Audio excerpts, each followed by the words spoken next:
आप सभी को राम राम। मैं दीपक कुमार आप सभी का स्वागत करता हूं द आदर्श डायलॉग में। दोस्तों, आप सभी से निवेदन है कि वीडियो को देखिए, लाइक कीजिए, शेयर कीजिए और चैनल को सब्सक्राइब कीजिए। दोस्तों, 21 मार्च के शाम को जांच एजेंसी ईडी ने दिल्ली के मुख्यमंत्री अरविंद केजरीवाल को दिल्ली शराब घोटाले के मामले में गिरफ्तार कर लिया है। उसके गिरफ्तारी के बाद जिस तरीके से अंतर्राष्ट्रीय विधवा विलाप शुरू हुआ है, इस अंतर्राष्ट्रीय विधवा विलाप को अगर आप देखिए तो आपको समझ में आएगा कि अरविंद केजरीवाल का गिरफ्तारी कितना जरूरी था।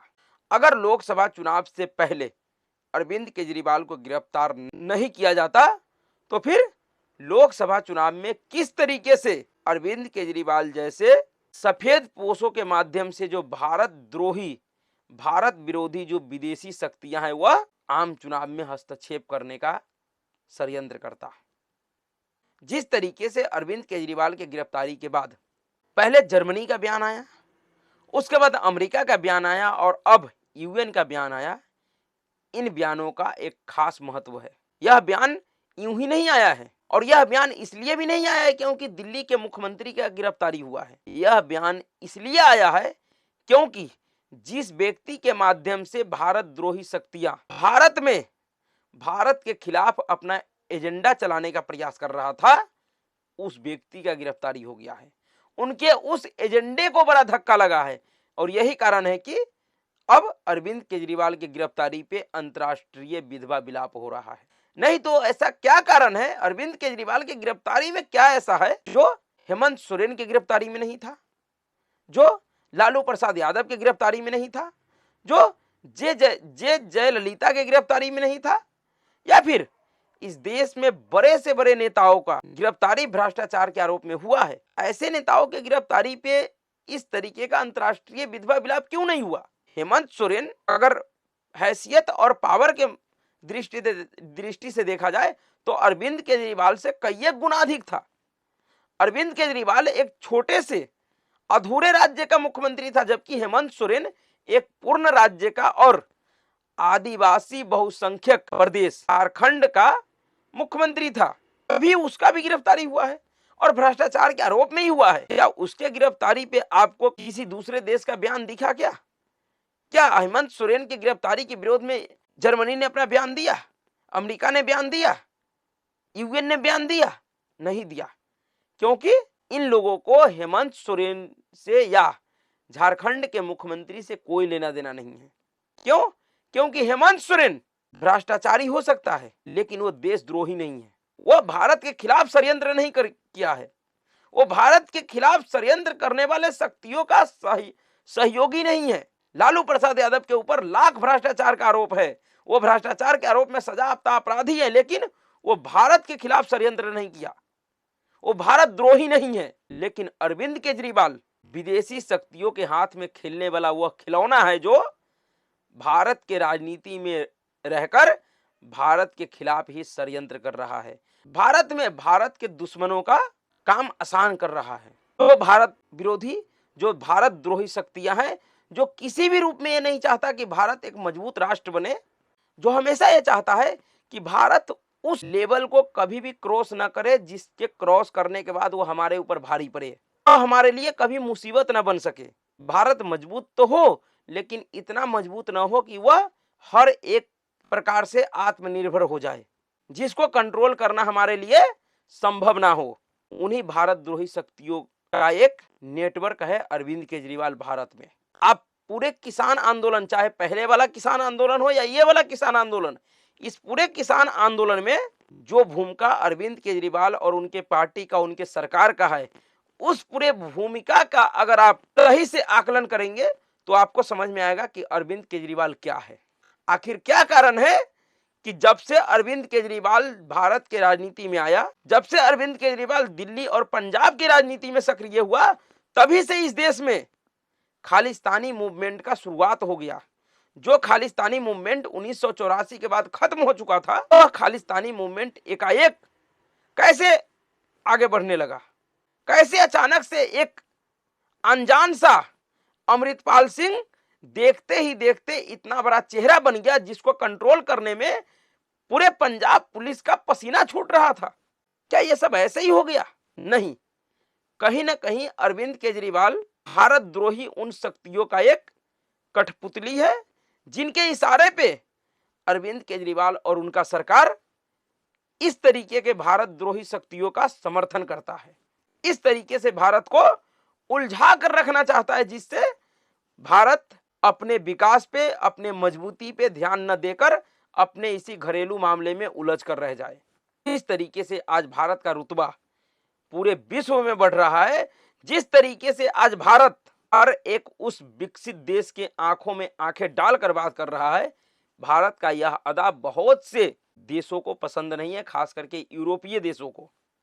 जिस तरीके से आज भारत यूएन को कटघरे में खड़ा कर रहा है, जिस तरीके से उनको लतार लगाता है हर एक मौकों पे, जिस तरीके से उस यूएन को उनका हैसियत दिखाता है, क्या वो लोग इस भारत को बर्दाश्त कर सकता है? क्या वो लोग भारत को डिस्टर्ब करने के लिए, भारत को कमजोर करने के लिए षड्यंत्र नहीं कर रहा होगा? जरूर कर रहा है। वो अलग बात है कि दिखावे के लिए ये सभी के सभी, चाहे जर्मनी हो, अमेरिका हो, यूएन हो, ये सब के सब या इनके प्रमुख एक तरफ ये कहता है कि भारत को मजबूत होना चाहिए, भारत मजबूत जितना होगा उतना विश्व के लिए फायदेमंद है, लेकिन कहीं ना कहीं अंदर ही अंदर वो लोग भी नहीं चाहता है कि भारत उस स्थिति पे जाए जिस स्थिति पे रोकना इनको उनके लिए संभव ना हो।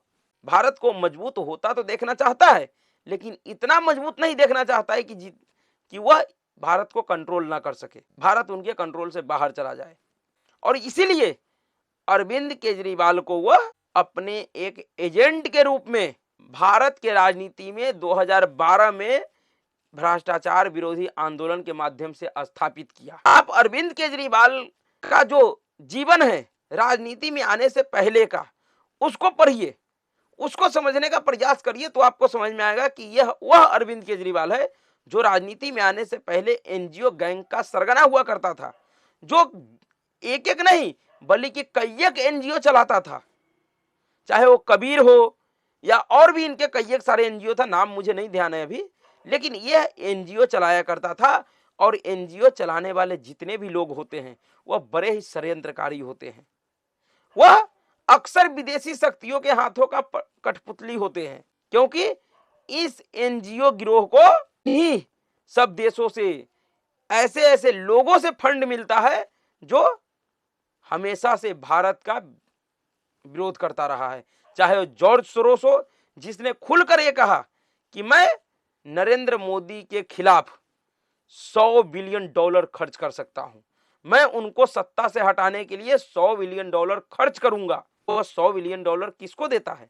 क्या वो $100 बिलियन खर्च करके ऐसा तो नहीं किया नरेंद्र मोदी को सत्ता से हटाकर किसी व्यक्ति को पैसे से खरीद के उसे प्रधानमंत्री बनवा देगा? ऐसा थोड़ी ना होगा।